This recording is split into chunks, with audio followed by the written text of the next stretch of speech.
weka mikono juu, tumefanya. Hata ng'ambo, weka mikono juu, tumefanya. Wanabiashara, weka mikono juu, tumefanya. Kuna mtu ananisikiliza, kazi yake iliisha, leo tunatuma fire. Hiyo biashara tunatuma fire. Naona duka la Mwatio. Nikauliza ni wa wapi? Nimesikia ni wa Kisorongoni. Hiyo ni ya wachawi. Mimi natokea huko, na natokea huko nikisema fire inakuwa fire. Nikaona kibanda kule, hapa ninaona kama niko nyumbani. Tumefanya fire.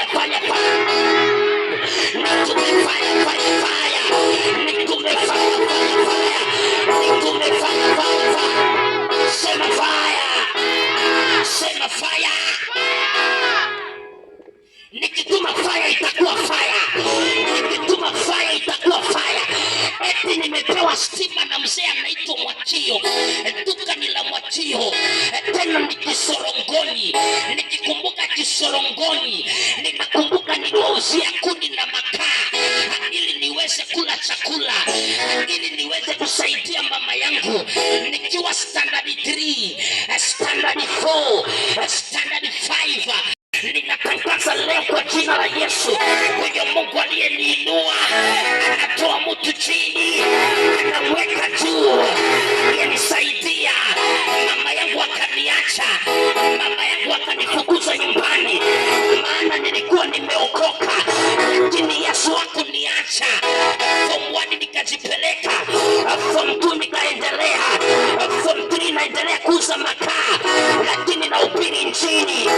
Leo niko hapa bado nahubiri. Miaka 21 baadaye bado nimeendelea kuhubiri. Nimekuja kwa sababu ya mtu leo. Kama niliuza makaa, kama niliuza mafuta, nikaenda kuuza mafuta Nairobi, leo ndio huyu nahubiri. Siuzi mafuta, ninaachilia fire. Kuna mtu nimekuja nimtoe Keropota aende mataifa. Kuna mtu nimekuja nitoe Keropota afungue biashara. Kuna mtu nimekuja nimtoe Keropota akuwe mhubiri mkubwa. Kuna mtu nimekuja nitoe Keropota akuwe nabii mkubwa. Kama ni wewe simama, kama uko mbali songa mbele. Leo nimekuja kwa sababu ya mtu mmoja ambaye nitamtoa kwa mateso, ambaye nitamtoa kwa kilio. Walio viwanjani songa mbele, walio ng'ambo kimbia. Nimekuja kwa sababu yako, nimekuja ufunguliwe, nimekuja ukombolewe. Unajua bora ninaikuhubiria wewe hivi. Mimi nilisikia Injili ikihubiriwa katika KBC miaka ya nyuma na mzee anaitwa Bishop Pius Mwiru, na baada ya miaka mingi baadaye nimehubiri. Siku moja tukakutana, aliweza kunihubiria kwa redio, akanipea madhabahu yake. Nashukuruwe Mungu.